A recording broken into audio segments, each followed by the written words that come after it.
Kaixo denai.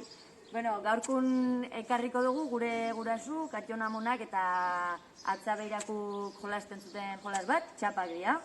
Eta guain ikusiko dugu txapak nola apaindu posible ditugun, simple.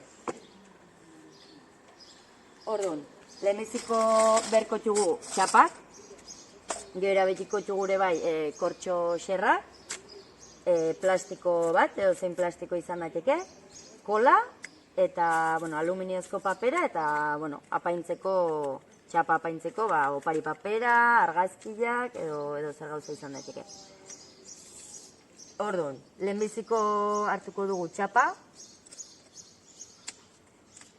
kortxo xerra, ja xerratu dakagu, eta ingo jogu albalakin horratu kortxo. Albal pixka bat, kortxo ingo dugu, albal paperin, sartu. Atzin, sobrantegi atzin dena. Moztu. Eta, kasu honetan bi esku elkartasun eskuak marraztu jugu, eta hoxe izango da gure gaurko txapa.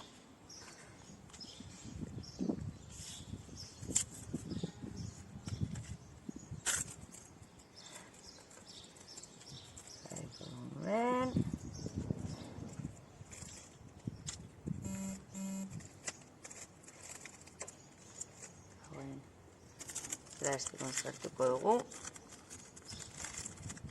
Plastikuna ez da beharrezko, baina, txukuntxo behatzen da, eta...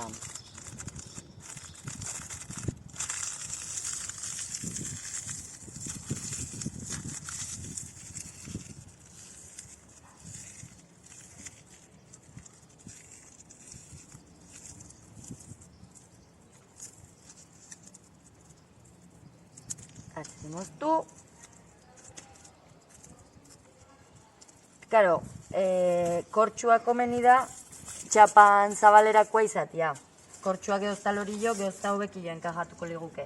Guri nola ez digun enkajatzen, albala erabiliko dugu, bazterretan kortxua gehatzeko.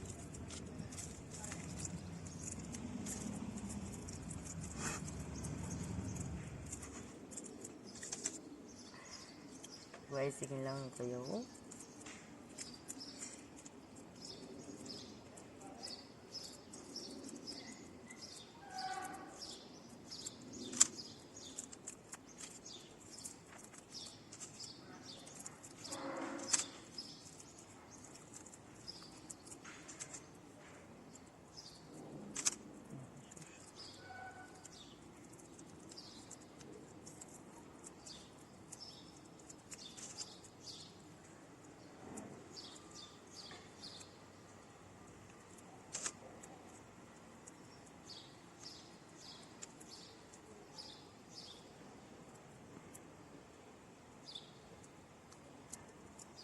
Vale, eta hau da simple, hola momentu bat indatekena. 1000 modu dozte txapak apaintzeko. Hemen dugu beste adibide batzuk. Adibidez, gustatzen mazatuzte, ezakit, futbolarin bat, korrikalain bat, eskalatzaileen bat, gimnastan bat, bere argazkia jarri posible zute, edo marrazkin bat imposible zuten zuen nahi zutena. Eta hoxe dugu txapak. Eta, oain segidan erakutsiko dugu nola jolastu daiteken. Orduan, txapak apainduta geho, oain ikusiko dugu nola jolastu daiteken. Hemen marraztu dugu zirkuito bat izaki marraztezkio zuek nahi zuten formakoa eta luzerakoa izan daiteke. Orduan, 3 jolastuko dugu gaur, eta zirkuitotik atetzen denak berriz hasi berdu hasileratik. Eta helburua da, bukaiera ietzia, zirkuitotik ate gabe.